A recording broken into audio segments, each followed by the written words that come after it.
place to go. Grab a stab of rock with my gun and my metal man. Grab a stab of rock and hold on tight as hard as you can. T-Bone's here, it's time for a party, and Chris has got the comment started. Grab a stab of rock with my gun and my metal man. Grab a stab of rock and hold on tight as hard as you can. Grab a stab of rock. Grab a stab of rock.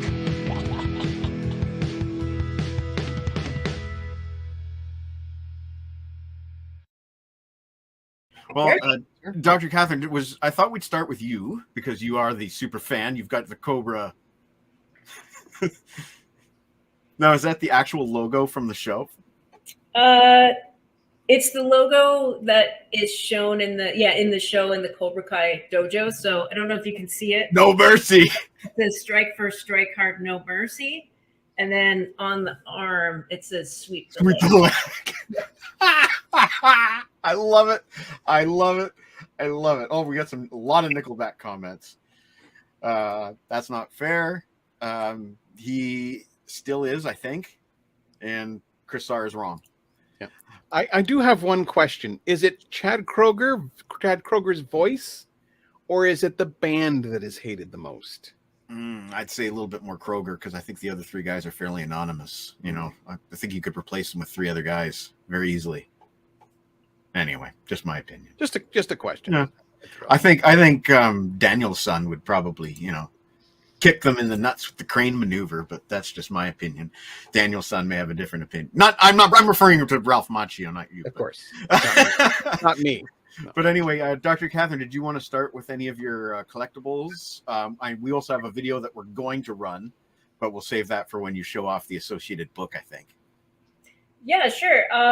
I have a fair bit of stuff. I'm not showing everything I have, but I guess before I start showing stuff, I just want to say that I'm a huge fan of the Cobra Kai TV show. It started with my love of the first Karate Kid movie, which I saw as a kid, not in the theater, but my family Super Channel. Yeah, and we. I remember my mom told me go down to the basement and record this movie because she wanted to see it, and I don't know, she was doing something else and couldn't watch it at the time it was airing. So I went down to turn on the VCR and I just stayed down there and watched it. And I remember it was mind blowing. I loved that movie so much, and there was a period of time where I think I popped the tape in every single day to watch it. And in later years, I was never super into the sequels. There are kind of two main sequels to the original Karate Kid. There's Karate Kid 2 and 3, but then there's two other films that sort of count, which is the next Karate Kid with Hilary Swank, and then there was the Karate Kid reboot with Jaden Smith, I think. Yep. And Jackie Chan. Yeah, it's terrible. It's really bad. The second Karate Kid film, though, I did enjoy that as a kid. I just wasn't quite as familiar with it. So Can I pause one second? Yeah. Is this memory correct that at the very beginning of the movie, the girlfriend crashes Daniel's car? And I think you really hated that was the way they started the movie. He's like, oh, she crashed his car. Yeah, they don't show it. It's a one-line throwaway. Oh, really? Dialogue. Yeah. No. Yeah, and just to write her out of the storyline? Yeah, and I'll show it in a moment, but I'm reading Ralph Macchio's book right now, which is all about his experience in the Karate Kid films and Cobra Kai. And I just got past the chapter where he talks about that and how upset he was that they didn't invite Elizabeth Shue back for the second film, and then they just wrote her off, she got into a car crash, she's an idiot, and then you never hear from that character again. Wow. Until Cobra Kai. Because she does come back in Cobra Kai. But when the show Cobra Kai was first announced, it was on YouTube. So you had to have the I don't remember what the there's like a subscription service, YouTube Premium or something Yep. like that. And that's where it was first available. And I remember seeing the trailers and I was like, man, I want to watch this, but it looks really dumb. And so I didn't watch it until it made its way to Netflix because I already had a Netflix subscription. So I'm like, what do I have to lose watching it? And man, after one episode, I was like, I feel like this show was made for me. Like it just feels like the people that made that show obviously love the source material. They're Yeah. obviously fans. They obviously see it like I do. And as that show goes on, I will say that season 3 takes a little bit of a dip. I don't think it's as good as the other seasons, but man, it comes back full force in season 4. And I think season 4 and 5 are the two best seasons yet. And today they just announced that season 6 is coming, and it is Yeah. season. There will not be any others after that. So the way they make this show is it just keeps building. They bring back more characters, and the showrunners have said that if you appeared in any iteration of any kind of Karate Kid film, like you're fair game to be in the TV show. And they've got almost everyone that appeared in the 3 main films has come back. There's really just one exception to that, which is, I don't know if anyone remembers the character Dutch, who is a Cobra Kai in the first film. He's like the other blonde guy who's kind of a dick, and he's played by Chad McQueen, who is Steve McQueen's son. Oh, neat. Yeah, and he's a huge fan favorite character, and he is pretty much the only kind of mainish character, not even main character, but character that anyone would remember that has not come back. And that's just because hasn't really been able to with his schedule, because he like does car racing and stuff now or something. Wow. Yeah, That's an interesting story. yeah, but since watching Cobra Kai, I had never seen the third Karate Kid film until about a year ago, which I only watched because they started bringing those characters in. And that's like, well, I think I should probably know a bit about who these people are and what they did in that film. But yeah, so season 6 is coming, and I don't know if this is going to happen, but rumor has it that everyone really wants Hilary Swank to be in that one, because she technically is part of that world. Absolutely. As the next Karate Kid. And I've heard that she's been asked about that several times, and she says that she's a fan of the show. And well, there you go. It's going to happen. So I hope so. So I just wanted to give a little bit of that background info before showing some of my stuff here. But, super fan right there. Yeah. So I mentioned the Ralph Macchio book. This just came out in the fall. I don't remember when exactly, but it's called Waxing On: The Karate Kid and Me. And it's not Ralph Macchio's life story. It's only his life story as it pertains to the Karate Kid. So the book starts when he's being considered for the role of Daniel. And fun fact is that the original name of the character was not Daniel LaRusso. It was Danny Weber. And they changed the name to Daniel LaRusso because they hired someone who's obviously Italian and doesn't really look like a Weber. So they changed it to all because of him. And the book is autographed. Wow, there it is. So, yeah. That's cool. And I've got a certificate of authenticity that has come with it, purchased through Premier Collectibles. Nice. Cool. So I'll leave the other book for last, but Sure. I'm also really into like wearables. So, I got my Cobra Kai hoodie. I have Cobra Kai. Nice. You're totally on the bad side though, right? Like Cobra Kai. Yeah, it's way more fun. I've got this Cobra Kai t-shirt, which is very similar to my hoodie. This is the logo that appears on the gis that the Cobra Kai members wear when they're training. Now speak to me as if I don't know anything. Is that the kind of the cloak, the karate cloak? Yeah. Okay. Yeah, So how that's do you spell gi? I want to say it's GII, but I'm not 100% sure. We're getting so many comments about your stuff, by the way. Oh, cool. I got way more. I also, unless you've watched the show Karate Kid, you won't understand what this is. But for anyone who's watching the show, I've got a rare Eagle Fang karate T-shirt. What is that? Look at the eagle's got freaking snake fangs with venom. Yeah. So what that shirt is in the show, the character of Johnny, who's like the main bad guy in the first film, Played by William Zabka. Zabka. That's right. Yeah.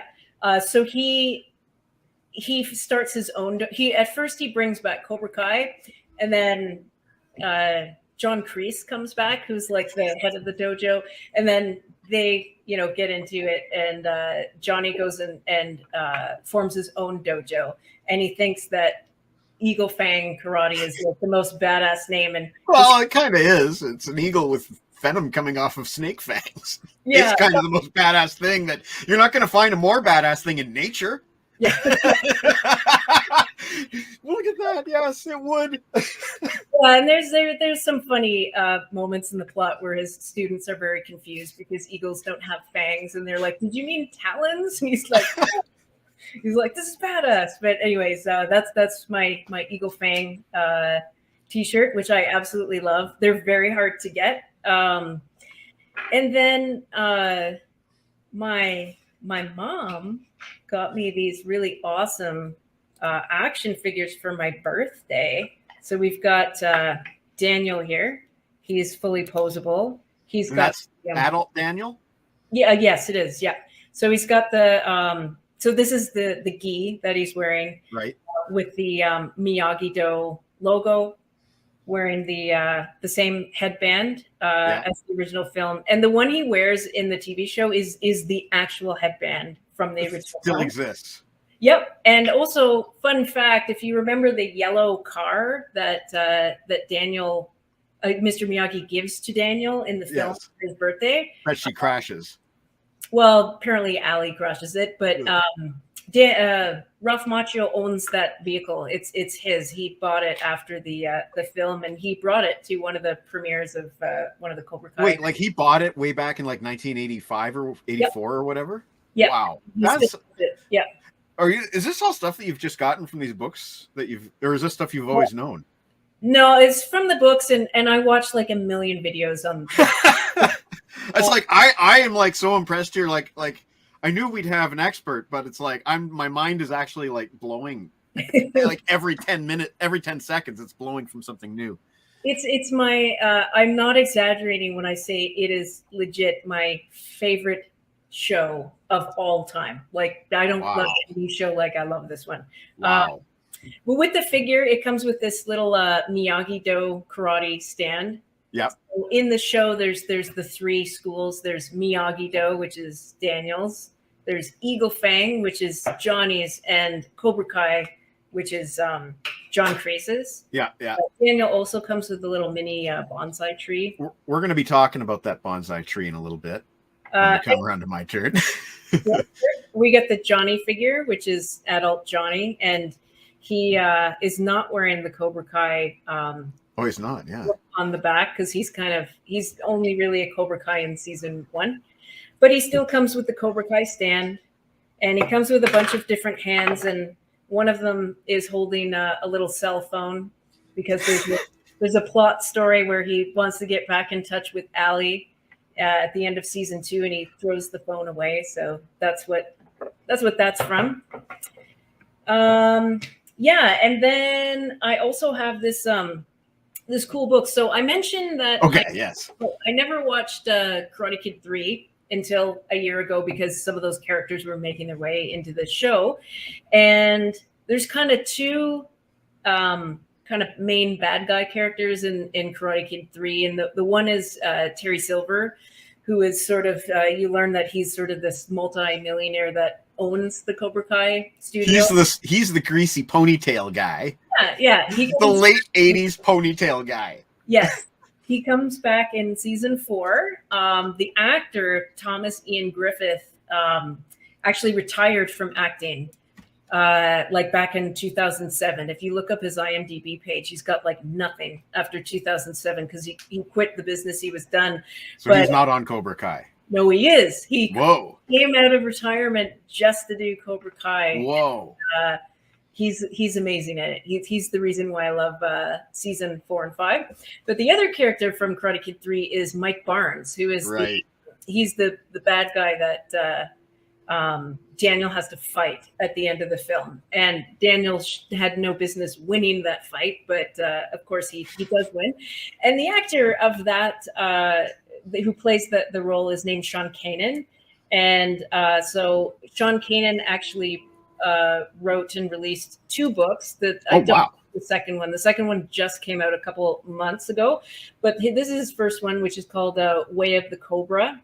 The second one is called Welcome to the Kumite. And this one is autographed as well. Okay, we're going to zoom in on this. So it says, to Catherine, welcome to the dojo, Sean Kanan. Yes, he did train Daniel because I think Daniel wanted to learn like a more vicious kind of karate in that. I think that Daniel joins the Cobra Kais. And yeah. And that's if you want to see what the actor looks like, that's him. Oh, we're going to see what the actor looks like. Yeah. So those are kind of the main things that I brought to the table to show. Well, that was freaking awesome. I'm glad I don't have much to show off, but we're gonna go to Daniel's son, which is this is so confusing. There's Daniel's son, and then there's Daniel's son. We're gonna go to Daniel's son and see what you have up for grabs tonight. Well, I have really not a lot in the way of Cobra Kai. However, I do have this, which is the Cobra Kai. I believe it's the season 1 soundtrack. Nice. It was. I found it at the record store, and we can say the name. We can say the name as long as it's not in print. The beat goes on. Okay, the beat goes on, and it's got. I mean, it's Zach Robinson and Leo Brienberg, but it also uses themes from Bill Conti's scores from the various Karate Kid films. It's the only real Karate Kid stuff I have. They did release a full Karate Kid soundtrack set a couple of years ago on La La Land. I believe it still is available, but I don't have it. I would have liked to have had it. That's one set that I did end up having. Now, karate related, but not quite, is probably one of my more favorite soundtracks is Enter the Dragon. Oh yes, with Lalo Schifrin, and this comes out of a what is it? It was a VHS pack, and it had lobby cards, it had the VHS movie, and it had the soundtrack. Unfortunately, only the soundtrack remains. They did the same thing with The Exorcist as well. Also, something that I think is more on the rarer side is a soundtrack to Bruce Lee's The Big Boss. Never even heard of this. And while it was kind of his first foray into films, and basically made him a household name in China. And I mean, he was a household name already because they called it the what was it? Who was his character in Green Hornet? Kato. Kato. They called it the Kato Show over in China. But yeah, I mean, this film cemented his early film work, and then of course Enter the Dragon was his final. Yes, Fist of Fury was enough. Yes, you're right. Fist of Fury was The Big Boss as well. So yeah, good one here. I don't know why Chris Sarr keeps bringing up the hair thing. Like, is there a reason? Does it look fake to anybody? That had never occurred to me, Chris Sarr. I don't know what. That's twice now that he's brought up the hair thing, and I. Why is Harrison drinking straight vodka? Well, that's a good question. We'd have to. That he clearly has a drinking problem, judging by how crazy he always gets. Anyway. That's some cool stuff, Rob. Is that it for this round for you? That's it for this round. That's all the I mean, I have other stuff kicking around. Yeah. karate and kung fu related. But those are the main things that I brought out for this. Oh, I mean, heck, if I wanted to bring out a character, Donnie Yen's character from Rogue One, Chirrut Emwe. Yeah, I can't say it either. Yeah. What's that big ass gun on him for? Well, that's actually his kind of bow and arrow kind of thing. Right. but So it you just make reminds it- me of those old Hasbro Tactics figures. Well, yeah. You make it too big, or you make it big enough so that the youngins don't end up swallowing the. It reminds me of in the 90s when, you know, G.I. Joe got really kind of like dumbed down for younger kids, and they started adding like those big, huge missile launchers that this little action figure is holding, and it was ridiculous. And it's like, wow, G.I. Joe's dumb now, really dumb now. I have never thought that in my life. Never thought Harrison ever looked like Timothy Olyphant in any way. I only know one of those names. There you go. Well, for a change, I have a soundtrack that Rob either doesn't have or didn't show off tonight, which is this one here. I do not have that in my collection. And since I don't have much to show off tonight, I will tell two stories about this. One of which I know I was surprised that Catherine hasn't seen this movie. Or hadn't until last year when it became relevant to Cobra Kai, because I saw it back in 1990. And I can almost tell you exactly, like, we could probably pin the date on the calendar, because it was a few days before we were scheduled to go to Alberta that summer of 1990. So August 1990, Bob Shipper and I got together for one last movie rental before we went to Alberta. And for whatever reason, Karate Kid 3 was the movie we chose. And I don't remember barely anything about the movie. I remember the greasy ponytail guy. But I also remember the subplot about the bonsai tree, which was that, you know, bunch of dudes smashed up Miyagi's bonsai shop, and there were no more bonsai trees. But there was one bonsai tree that he planted on the side of a mountain when he first immigrated here from Okinawa. And, you know, if he had that bonsai tree, he could restart his business and everything would be fine. So Daniel's son takes it upon himself to climb this freaking mountain and get this bonsai tree. And he has to go through like hell and back to get the bonsai tree. And Bob Shipper was like your own homemade riff tracks. So Daniel's son gives this bonsai tree to Miyagi. And before Miyagi can say anything, Bob Shipper just blurts out, "Wrong tree, Daniel's son." That's all I remember about the freaking movie. Anyway, I got this CD at Steve's TV when they were clearing out a lot of their rentals. Their rental back when you could rent CDs. So this would have been like around 1991 that I got this. And the reason I got it, and we'll zoom in on the back, is for this Winger song called "Out for the Count," which, as far as I know, and maybe Tim Derling can clarify, "Out for the Count" is exclusive to this CD, as far as I know. That's why I got it, for whatever they were charging for a rental. There's this track on here called 48 Hours by PBF. PBF is actually Pretty Boy Floyd. Bill Conti, Winger, Money Talks, the Pointer Sisters with the song "Summer in the City," Jude Cole, Glenn, I can't pronounce his last name, Medeiros, The Boys Club, Elizabeth Wolfgram, and the Little River Band. That's who you'll get on the Karate Kid 3 soundtrack. So there you go. There goes the booklet. Bought for one song, and I'm fine with that. And that's all I have for Karate Kid. Maybe since we're talking Karate Kid 3, though, would be a good chance to play the Sean Kanan video. You want to do that? Yeah. Okay. So explain what this is that we're about to see.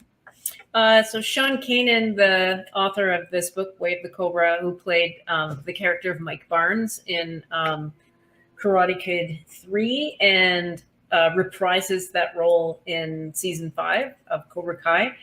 I ordered an autographed picture from him, which I wish I could have showed it to you tonight, but it hasn't made its way to me yet in the mail. But yeah, he had a deal on his Instagram page where if you wanted to buy one of the autographed pictures, you could pick whatever picture you wanted, and he'd also send you a personalized message. So this is the I don't have the picture yet, But this is the person. You can see the picture in the video. Yeah, you can see it in the video, so you get the idea of what's hopefully soon to arrive in the mail. And this will also explain what our subtitle here tonight means. So here is Sean Kanan's personal message. Hey there, Catherine. Greetings from Los Angeles. It's Sean Kanan. How are you? Hope you're ready for an epic 2023. I hope the new year brings you everything that you want. Speaking of wanting things, you got Sensei Kreese, Terry Silver, and Mike Barnes right there. I put to Catherine, your karate's a joke. All the best, Sean Kanan. So I hope you have a wonderful new year, and I'll get this out to you ASAP. Take care. So I hashtag this, your karate is a joke, on Instagram, and I clicked that, and I saw there was, a few dozen posts, your karate is a joke. So my question is that like his famous line from Karate Kid 3 or something? Like, what is that? Yeah, I mean, that's kind of the only memorable thing he says in that film. Yeah, I don't think he says that in Cobra Kai, though. I'm pretty sure he doesn't. But yeah, that's where it comes from. So when he gets in Daniel-san's face and goes, your karate is a joke, Daniel-san, or something like that? Yeah, and it's kind of, that's how Daniel wins the fight, is because Mike Barnes is completely kicking his ass. And then Daniel does this like meditative Tai Chi type stuff, and Mike Barnes is confused, and that's the only reason that. Oh my God! Have you seen the fourth one? The next Karate Kid? Yeah, I did watch it because I wanted to see if Hilary Swank comes back, what her character is all about. The cool thing is that the actor Michael Ironside is in that movie. Oh, is he? Yeah, and there's a lot of fan theories about wouldn't it be awesome if Michael Ironside comes back into if he comes into the Cobra Kai world as well. Oh, that would be amazing. Yeah, I love that guy. Yeah. Well, that's all I have for Karate Kid. So Harrison, in lieu of Karate Kid tonight, you have some reptilian martial artists that live in sewers, apparently. Yes, I'd say I'm the contrarian tonight, but that would imply I'm not usually anyway. Right, you're the resident contrarian. Yes, I've only seen the first Karate Kid when I was a kid, and I distinctively remember not liking it and never revisiting anything to do with that franchise ever again. Sorry, you may now cancel me. And the viewer count drops. But yes, in other terms of martial arts, the Teenage Mutant Ninja Turtles hold a special place in my life. Now, the iteration that I am most familiar with is the 2003 version, which is one of the most beloved versions of the franchise. It was made at a low point. They basically went back to the original Mirage comics for the tone and the style, and the stories took heavy inspiration from that. So it turned out being one of the darkest and most grittiest versions of the Turtles. And the reason why that's interesting is because if you see there, that's for kids. Yes, now it does. Just for those of say that. Yes, for the people who know about the basically dubs of Japanese TV shows, 4Kids handled all of that, and they basically censored everything and anything, guns out, anything, so much got censored, and yet their own in-house department made one of the best, most adult versions of the Teenage Mutant Ninja Turtles, which is just hilarious, really, how that happened. So I've got quite a few DVDs here because the first two seasons were split up into the buy one DVD for 3 episodes, sort of like volume things. And as you can see. Yeah. Oh, that's nice how they form the head, though. Yeah. So when I say that spine alignment and lenticular covers were like my childhood, they really were. So you'd have those lined up on a bookshelf and stuff like that. I do indeed. There's a big gap over there missing. So from season 1, the Notes from the Underground saga is one of my favorites. Season 1 is all I saw as a kid, and then when I was in about 2020 or 2019, I started revisiting this, going back, getting more of the DVDs. One of the other highlights is in The Shredder Strikes Back Part 2. It starts with Leonardo's bruised, beaten body being thrown through the window where the turtles are staying, and basically a relentless attack the entire episode where they're forced to retreat down into the basement and then down into a room with one door where they're seemingly blown up and killed at the end of the episode. Wow, that's kind of Dark. Yeah. Oh, it gets even better as the seasons go. But basically the moment of the series comes in Return to New York, where the moment of the whole series, not just the season, comes in Return to New York, where they return to New York after being presumed dead, and they basically climb up. That's a shocker. Yes, they climb up the Shredder's Tower, and this is basically formed like the basis of this is one of my favorite pieces of media ever, this 3-part arc. And at the very end, Leonardo beheads the Shredder, who is this guy. Wow. And then the closing shot of the episode is the Shredder's decapitated body rising up, walking over to his helmet, picking it up, and walking off into the fire. For kids. That's wild. That's like that's further than like Marvel movies go, you know? Wow. Yeah. Then with season 2, things start getting out of hand. Well, not out of hand, they start getting interesting because the first volume of season 2 is called Turtles in Space. Of course, why Exactly not? what it is. That's what we have to do next, is Turtles in Space. Yes. And then with Secret Origins, you get to know the origins of the Shredder, which is he's actually a little alien inside a human exosuit. And that's how he survived the decapitation. Wow. And he's seemingly killed in this, but he comes related back to Krang, if I may ask. Yes, they're based on the Krangs, but there's no actual Krang in this show. Oh, okay. And then the Shredder, except for maybe actually there's a throwaway joke about Krang, but yeah. Then Shredder comes back, of course, in this City at War saga, which is a pretty damn good saga. Then in season 3, things start getting shaken up. More characters get added, including this character called Agent Bishop, who's this complete badass. He's like Agent Smith in The Matrix. And he really ups the stakes there. And there's this great, one of the final episodes has a fight with him. And the way he ends it for the season is he gets an explosion, knocks him in the air. You see him flying through the air. Then you see this meat hook, a shot of a meat hook hanging, and a reaction shot of his face. And then there's a squelching sound, and you just see his legs hanging there in the shot. And then the next time the turtles see it, he's gone and off the meat hook. But it gets even darker than that because there's this episode here called Same as It Never Was, which is when Donatello gets transported to an alternate future where, you know, the turtles are all beaten, you know, some of them are losing limbs, and the Shredder's basically 1984'd himself. And then they basically make one last assault on Shredder.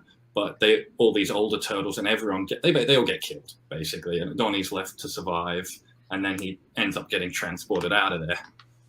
That's known as one of the most darkest episodes of the show. And then they take it even darker in season 4. I don't have any of season 4 yet, but there's this one episode that didn't get aired. It actually got pulled from airing because the storyline was about this scientist who used to be a human, but every time he worked for the Shredder, and every time he failed, the Shredder would cut off a bit of his body parts. And eventually he was just a brain in the jar.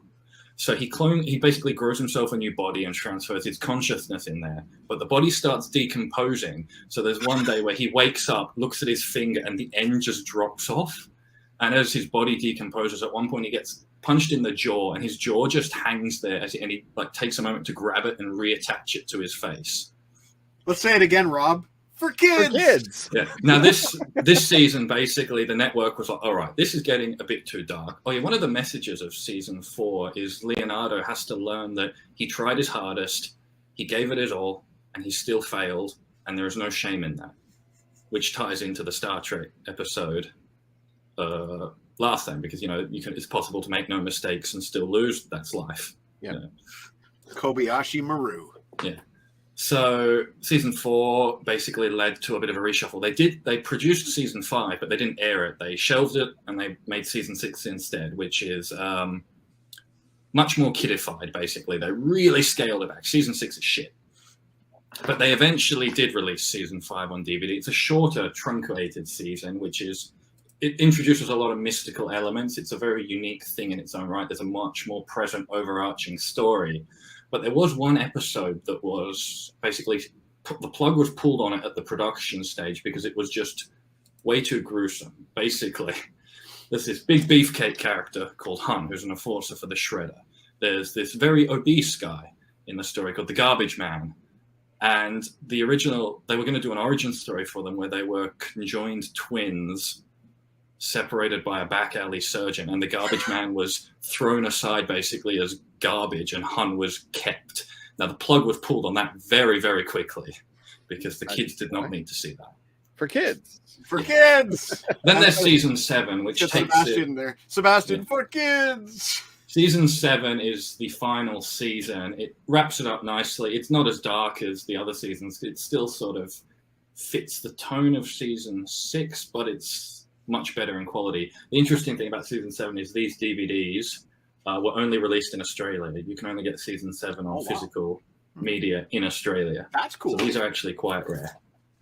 And then to cap off the whole show, there's their movie, which was the multiverse movie before it's cool. It was cool to make multiverse movies because the 2003 Turtles made up to the 1980s Turtles. And the funny bit here is the 1980s Turtles think that the 2003 Turtles are all hardball and everything, and the 2003 Turtles hate the fact that the 80s Turtles are just joking and not taking things seriously.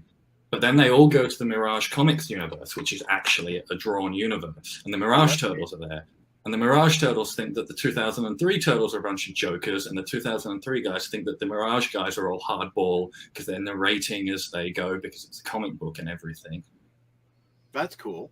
Yeah. So that's my different generations together. Yeah, that's my martial arts contribution to this show. Yes. Now, we did have a question, but I also want to ask Dr. Catherine a related question.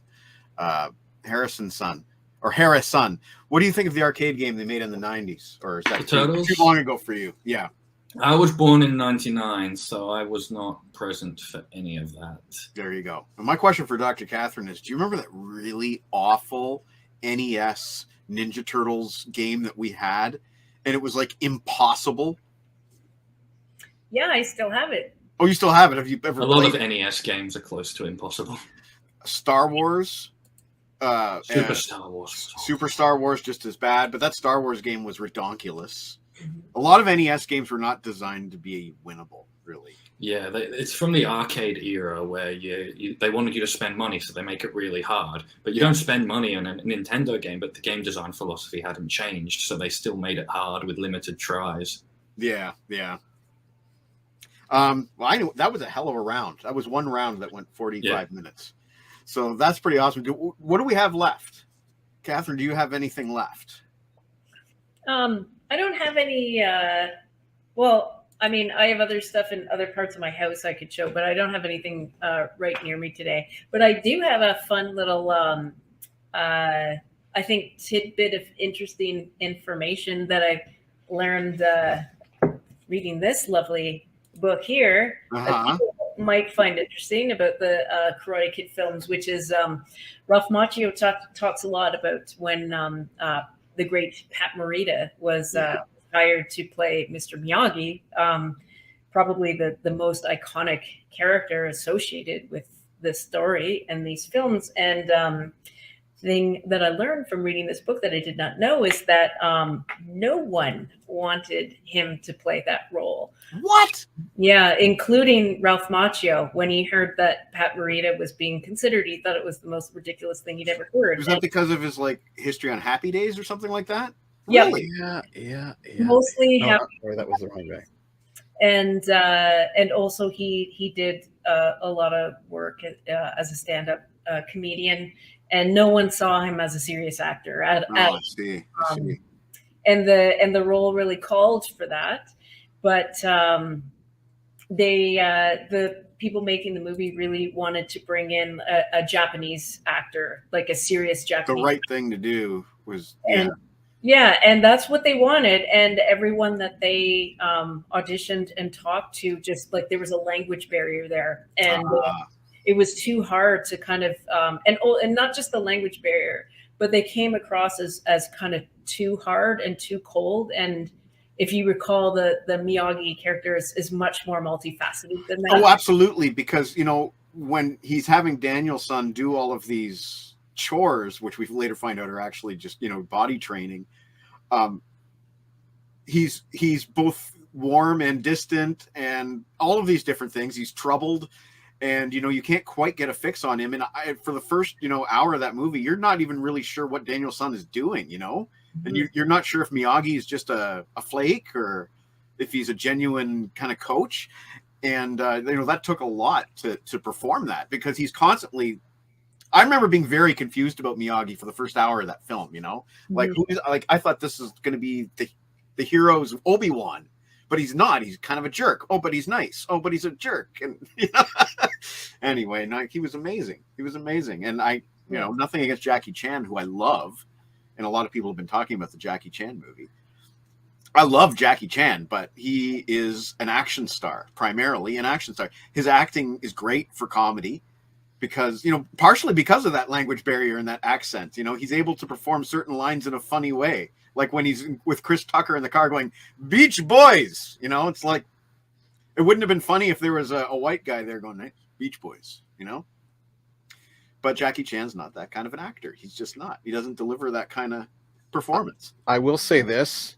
Do not see a Jackie Chan movie with a Chinese audience, because they laugh at different things. Oh, really? Okay. It's true.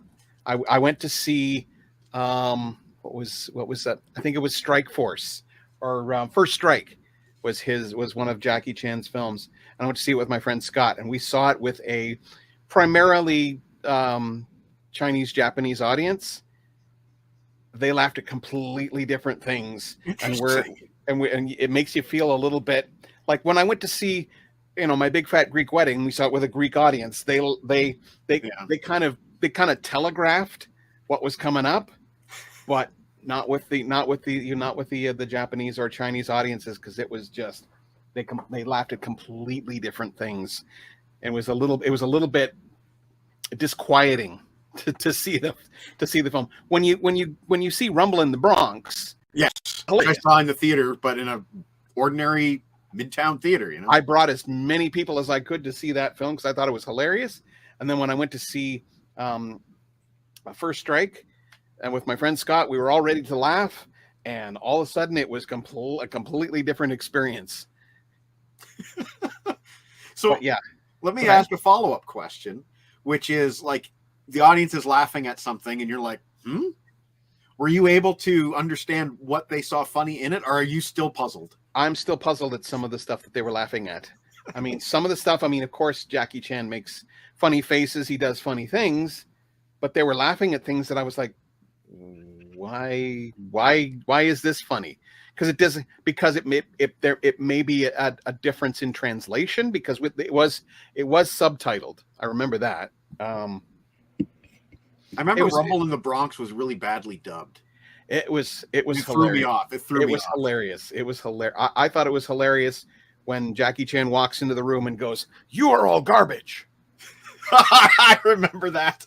And I don't know if Catherine, my friend Scott and I were completely thrown off by that and just laughed our asses off through the entire do you remember when the movie. trailer came out for Rumble in the Bronx, and I was all excited, and I was like, "Oh, Catherine, there's this new movie out. This Jackie Chan guy, and there's this awesome scene where he's like falling down, and somebody says, 'Hey man, are you okay?' And he goes, 'No.'" And you're like, "Do you remember that?" And I just thought he was so badass, Man, I do love the Rush Hour, the first Rush Hour. Yeah, but Rumble in the Bronx is so.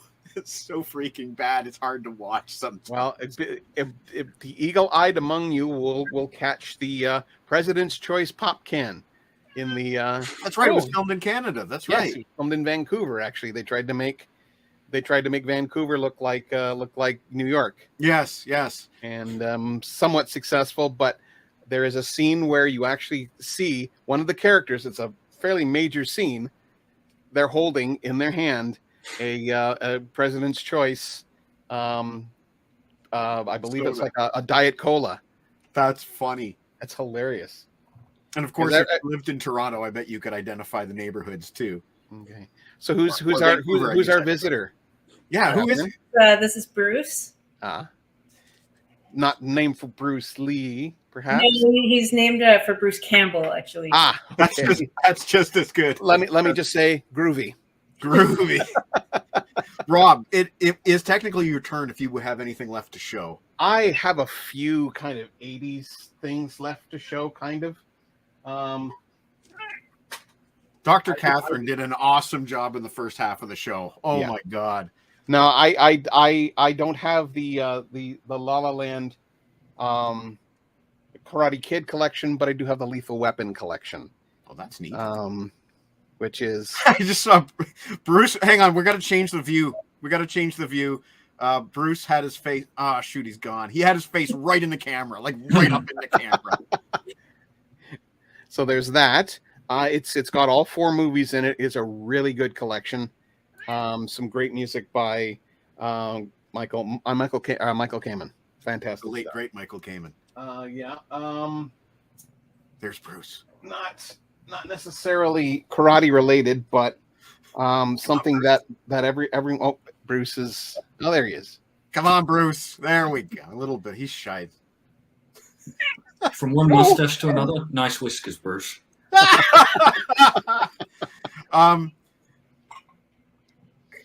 He sent me. Chris Sarr sent me a link privately, like a tabloid article about does Ralph Macchio wear a toupee, and it's like I that's the third time he's asked, so that's why I'm acknowledging it. But I don't think we have a way to find out the answer to that question.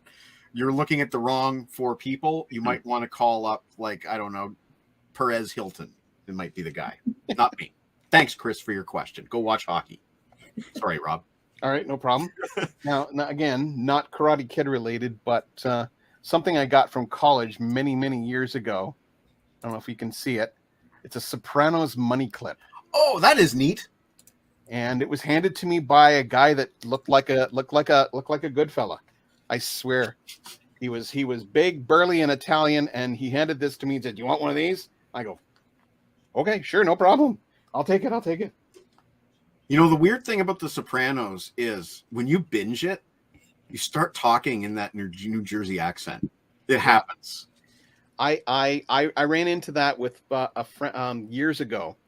I was doing a Junior Ranger, and all day long we started talking like this British guy, and it was always peace off and all of this kind of thing.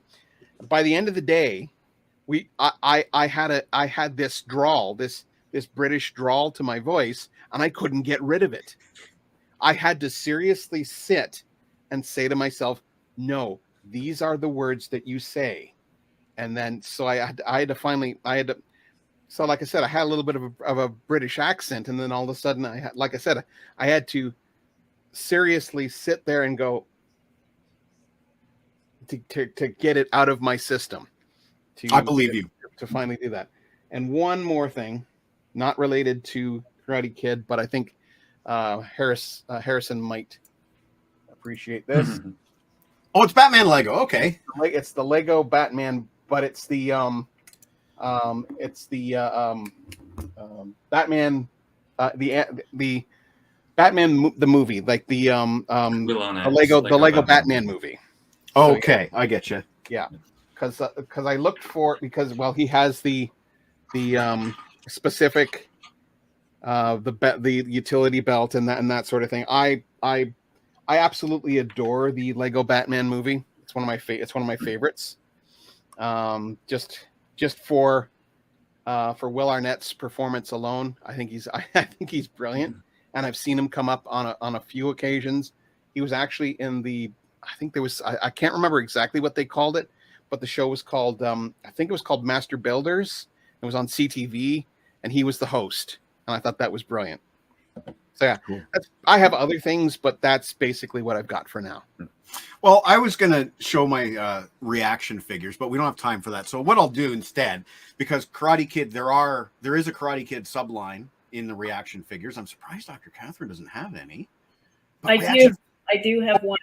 Okay. I forgot to bring it to this general area for this. I'm just going to grab a reaction figure so we can compare and see what they're all about. But they're also very expensive. They're like getting to be $24. For a figure that in the 80s would have cost $4. Now we're paying $24. While Mike does it, I'm just going to show off a couple minifigures. This is Rob, King of Sharks. And I do have quite a few. I have a nice collection of these guys. This is Luke and Dak. The Rebel Flight uniform is one of my favorite outfits in all of Star Wars. Right. So that's Luke and Dak. This is Biggs with a yellow head, and this is the other one supposed to be Wedge. Yeah. But it's probably more like Zev Seneska. Then there's a Rogue One Y-Wing pilot who uses a different colored outfit. Cool. And then this one's going to be more important in a couple months, but there are... Me! That's me! Yes. And because we're all Star Wars fans, if you do want to see it, I do have Luke's lightsaber within arm's reach if you want to see it again. I'll just do mine real quick. Reaction figures are a 3 3/4 inch figure, which is very similar to classic Star Wars. This is a repro of a classic Star Wars figure. It's meant to be a prototype when they used to just mold the bits in whatever colored plastic they have. But it was an opportunity to have a 5-point of articulation action figure with a little gun. Although Stormtroopers technically only 4 points of articulation because the head and body are one piece. Yep. But you had the leg, the arm, and this is sort of like the classic, what they call the 5PA action figure. And Star Wars is kind of like the granddaddy of them all. But Lego Stormtroopers can't move their head as well either. Oh, that's right, they can't. Yeah, because of the helmet. There's also a Marvel Legends, or I don't think it's called Legends. I don't know what it's called. Similar series, 5PA, totally compatible with the original Star Wars. And then we have the reaction figures, which have so many different licenses. This one here is Rob Halford from Judas Priest. He's holding his bullwhip in one hand. He's got his microphone in the other hand, and he has actual metal chains hanging from his belt. And this is my personal favorite. I think Catherine would acknowledge that. If I had a Rob Halford action figure when I was a kid, it would have been pretty damn cool. And they do so many franchises. They do Teenage Mutant Ninja Turtles. They do Karate Kid. Help me out, Rob. G.I. Joe. Transformers. Star Trek. Star Trek. And Alien. Alien was one that I saw. What was it? I actually saw Iron Maiden. Yeah. I thought I saw Rockford Files Ghost. one time. Might have been. They Live with Roddy Piper. I have a couple They Live characters. But yeah, they do make Karate Kid and reaction figures. And aside from the price, I'd recommend that you check them out. And even if, buy one and love it. Now, I have a reaction figure, a Star Trek Spock. I got it for $2 at a dollar store. Oh my god! I guess I got to go to dollar. Isn't that overpriced? Well, yeah, kind of. Yeah. See, he comes out with these little zingers every once in a while. Everybody thinks Harrison's, he's the quiet one. He's the George Harrison of the group. Yeah. Then he zings you. But yeah, I mean, you brought up the Aquaman figure and called it me, I think. Oh yeah. Oh, well, when you were doing the sharks, you were dressed as a shark. Yeah. It's not Aquaman. It's a different head and hair that's more like Rob's, but it is Aquaman's torso. This is actually from an Aquaman toy, so I could get a mechanical shark for your Mega Shark versus Mecha Shark. That's cool. Yeah. I'm hoping Rob King of Sharks can appear in T-Bone Man at some point. Catherine, do you remember buying me a G.I. Joe that came with like a little rubber shark? I'm pretty sure you did at one point. Or maybe it was a mechanical shark. Yeah, it was. It was a mechanical shark. But anyway, it doesn't matter. Yeah, I don't remember shark. I remember other animals, but not a shark. It was in the 90s when I decided to buy a few token G.I. Joes just to have G.I. Joes again. Yeah. Anyway, that was an awesome show. Thank you so much, both of you, and of course Harrison as always. But that was really awesome, and I'm absolutely thrilled. I think this is probably the best Karate Kid content that I've ever seen on YouTube. So thank you guys so much. We will have you back for future subjects. I know we're going to do a fantasy kind of Lord of the Rings, Harry Potter, Game of Thrones based episode at some point in the near future. Works for me. We'll book that soon. For now, we're going to go out on a song as we always do. And since it's Dr. Catherine's first appearance on Grab a Stack of Rock, it's only appropriate that we play the only music I have that she's a musician on, which is Last Train by T-Bone Erickson and Dr. Catherine. So thank you guys. I assume we'll be back next week, and we'll see you then. Okay. Have a great weekend, everybody. Bye. Okay. Bye-bye.